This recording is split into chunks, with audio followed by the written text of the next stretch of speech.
aircraft would share approximately 60% of their components with the small fleet of original TU-160 Blackjack bombers. It's also not clear whether or not the M2S will be truly new production planes. UAC acknowledges that the initial prototype is a conversion of an existing airframe, but the Russian military says it wants at least 50 of the bombers and only has 16 TU-160Ms in total. Based on the images UAC released of the first prototype, it appears that much of the airframe remains unchanged from its original swing-wing design. The development of the Soviet-era Tu-160, which the Russians nicknamed the Belyi Lebed or White Swan, began in the 1970s and it first flew in 1981. The aircraft did not see combat until 2015, when Russian crews first fired air-launched cruise missiles at targets in Syria. The M2S will reportedly have new NK-3202 series engines, also known as the NK-32 Tier 2. The original low-bypass NK-32 is already among the most powered turbofans ever built, with each generating approximately 55,000 pounds of thrust in afterburner at its maximum setting.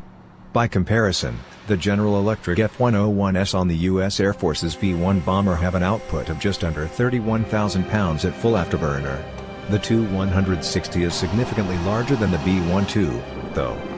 Engine maker United Engine Corporation has said the O2 series is significantly more efficient and will make the Tu-160M2 less thirsty than its predecessor, and in doing so it will reportedly add more than 600 miles to the jet's operational range.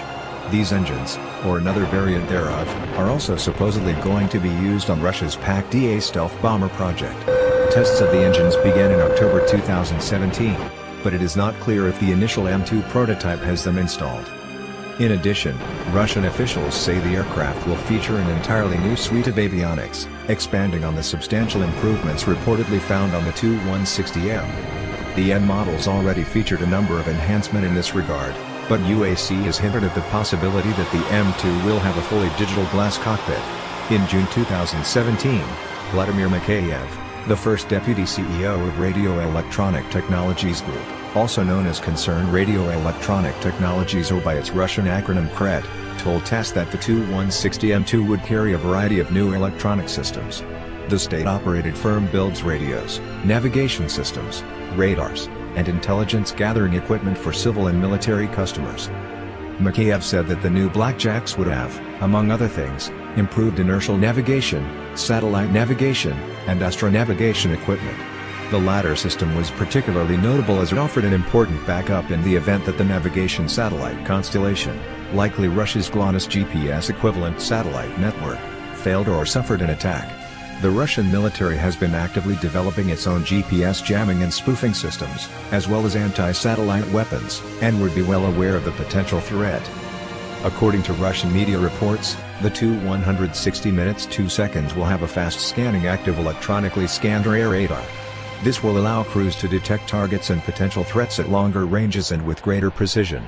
Perhaps more importantly, the new White Swans will supposedly carry a powerful new defensive system that the CRET executive boasted could protect against all possible types of missiles. Neither Mikheyev nor TASS offered any specific details about this particular system, but there are a number of possibilities.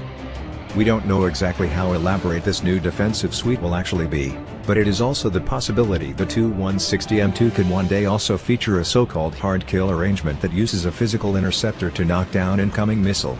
In June 2017, American defense contractor Northrop Grumman patented the design of just such a system for stealth and other aircraft. The new Swans could conceivably have a combination of various types of defensive gear based around a single sensor system, which would give the bombers layers of protection against a variety of threats. The Tu-160M2 will still perform the same strategic and conventional missions as the older Tu-160MS, according to Russian officials. Without any new, advanced low observable features on the M2S, long-range, air-launched, conventional KH-101 and nuclear KH-102 cruise missiles that crews can fire at standoff distance to try and avoid enemy integrated air defenses will likely continue to be the primary weapon for the new bombers. But, as with all Russian advanced defense projects, fluctuations in the country's economy could very well limit the scope of the M2's final capabilities and the overall size of the fleet. As already noted, the Kremlin says it plans to purchase at least 50 Tu-160 minutes 2 seconds in total. It's not clear how many prototypes, conversions, or pre-production aircraft this figure includes. We don't know how many spare, unfinished airframes UAC may have access to or what sort of condition they might be in, either. Under the Soviet Union, Tupolev, now part of UAC, only ever made a total of 35 Tu-160s, 19 of which were situated in Ukraine when it became independent. 8 of those aircraft came back to Russia in the early 2000s as payment for Ukrainian debts, with the rest apparently being scrapped. With 16 Tu-160s operational, it is possible that 8 idle airframes are available for rejuvenation into Tu-160M2 configuration in addition to the 16 jets in service. UAC would need to have 26 more airframes available in some form or another to avoid having to restart production of all new planes, which can be a costly proposition. Regardless of where the aircraft come from, if the company delivers 2 or 3 of the bombers starting in 2023, as it has planned, it could still easily take. The Danish military has published footage showing its warplanes intercepting a Russian Tu-95 bomber over the Baltic Sea. The video shows Danish pilots flanking the Russian bomber, given the name Bear by NATO, on both sides before escorting it over international waters between Poland and Sweden. 2 of Denmark's F-16 jets scrambled from a base in South Jutland to meet the Russian bomber before it was able to leave international airspace. The intercept happened near the Danish island of Bornholm, north of mainland Poland and south of Sweden. Russian jets in the Baltic have repeatedly prompted intercepts by NATO air forces such as Denmark as well as by neutral states such as Sweden and Finland. A handful of Russian fighters and bombers flying in the Gulf of Finland prompted sorties by the air forces of all 3 nations in June over the course of a single day. Russian forays in international airspace over the Baltic have increased as relations between the West and Moscow deteriorated in 2014, as part of the diplomatic fallout of the revolution and ensuing conflict in Ukraine. The Baltic states are the only former Soviet territories to join the NATO alliance to date and represent the most significant and perilous border with Russia. The West's contempt justified? Or did the flogger have the last laugh? The MiG-23 began its life in the early 1960s. Impressed by America's new F-4 Phantom, the Soviet military asked the MiG Design Bureau to design a successor to the MiG-21 Fishbed, according to Yefim Gordon and Keith Dexter, writers of an authoritative history of the MiG-23. The new fighter was to be capable of achieving Mach 2.2, have a longer range than the MiG-21 and have a short takeoff and landing capability to operate from rough airstrips. In return, Soviet commanders were willing to accept a less maneuverable aircraft. Struggling to meet these requirements, especially the STL part, MiG designers turned to a variable geometry, or swing wing design. They weren't the only ones. The 1960s and 1970s saw the introduction of the F-111, F-14, Tornado and B-1. Though offering the ability to configure an aircraft aerodynamics to meet various flight situations, such as takeoff and landing or low speed versus supersonic speed, the weight and complexity of variable geometry wings soon made them a Cold War relic. The MiG-23 first took flight in June 1967, and went into operational service in 1970. From 1967 to 1985, some 5,047 MiG-23s were manufactured, used by 28 nations in Eastern Europe, the Middle East, Africa and Asia. The aircraft's equipment evolved over time, but standard models included a SAP-23 radar, TP-23 infrared sensor, a 23mm cannon and 4 air-to-air missiles, 2 R-23 medium-range radar-guided missiles and 2 R-60 short-range heat seekers. The Vietnam War established the MiG-21's reputation.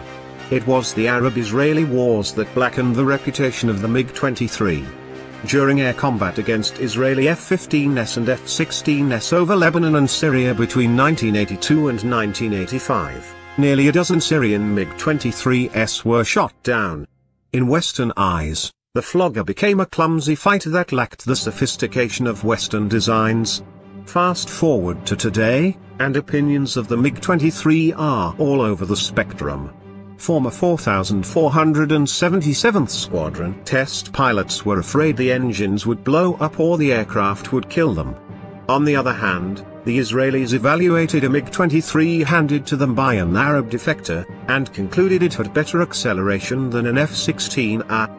The Flogger is best characterized as a speeder rather than a dogfighter. In a NATO Warsaw Pact war, the war that Soviet equipment was designed to fight, mass formations of MiG-23s would use their superb acceleration to zoom in, launch their air-to-air missiles. During the Cold War, he'd find the Caspian Sea a little crowded. Now, Russia is building a new Caspian Sea monster. According to a tweet by the Russian embassy in South Africa, the TU-160M2 is slated to enter service by 2020. The A050 is what is known as an ekranoplan, or ground effect vehicle. The Soviet Union pushed these airplane hybrids during the Cold War, largely because they offered a unique mix of the capabilities of ships and aircraft. According to MilitaryFactory.com, the Lun-class ekranoplan is one such example. It had a top speed of 342 miles per hour, slightly slower than the B-29 Superfortress, which could go 358 miles per hour. However, the craft is more comparable in overall size to the abortive XB-70 Valkyrie.